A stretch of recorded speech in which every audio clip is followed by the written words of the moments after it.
Ang buhay, minsan parang isang labanan na walang katapusan.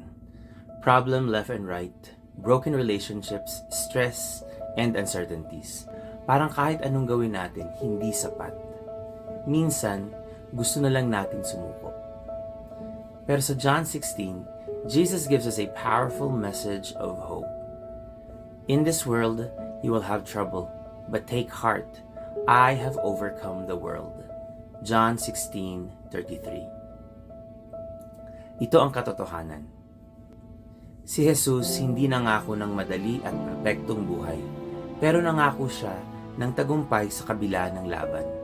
The world will give you struggles, pero si Jesus ang nagbibigay ng kapayapaan na hindi mawawala kahit anong mangyari.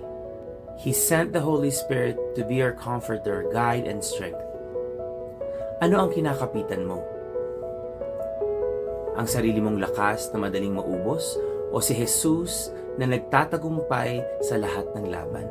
This is the gospel. Jesus won the greatest battle. Sin and death were defeated on the cross. Dahil sa Kanya, hindi mo kailangang mabuhay sa takot o hopelessness. The same power that raised Jesus from the dead is within you today. Huwag kang susuko. Hindi pa tapos si Lord sa'yo. Ang laban mo, laban din niya. May tagumpay ka kay Jesus.